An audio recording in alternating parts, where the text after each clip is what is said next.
To me, I think innovation is not a process, not a product, not a service. It's a mindset. It's about how you wake up every morning and you think to yourself, how can I be different today? What can I do differently? If my business was to shut down today, is the world going to miss me? Is my industry going to miss me? Is the world going to miss me? Am I adding enough value? And am I contributing enough and impacting my customers' lives, my employees' lives, my vendors enough that tomorrow I will be missed? And I think if the answer to that question is yes, and you're making that impact on a daily basis, then I would say that you're in the process of innovation. In the late 90s, when every other laboratory chain was calling themselves Dr. So-and-so, it was run by an individual's name, we said, let's convert it to a corporate name. Let's change it, move away from an individual's name and move it to Metropolis. Why? We did that because we said we're building an institution. We're building an organization which is based on multiple people and not based on an individual.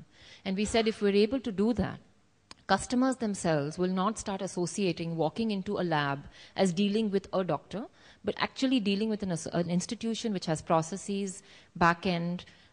You still may give the personalized service, that's fine, but it's not dependent on an individual. And I think that also made a tremendous impact on seeing us as a larger organization versus an individual doctor's practice, even though at that time we were only one lab, right? It was, 10, 12 years ago.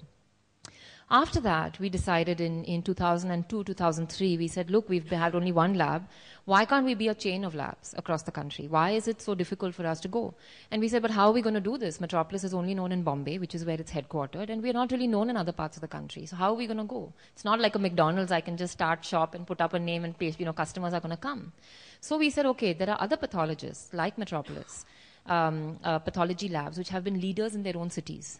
Is there a way that we can create an indigenous pathology lab chain by bringing all these pathologists in the key cities who are leaders in their towns, bring them together under a common umbrella?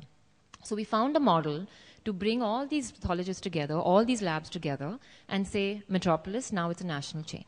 I think it could be even decisions, which could be just innovative decisions. Sometimes it could be just a process.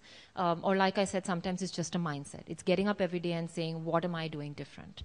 And now the next thing we want to do different is to say, how do we go into rural India? You have urban infrastructure. Can I use the urban infrastructure in rural India? And the answer is no.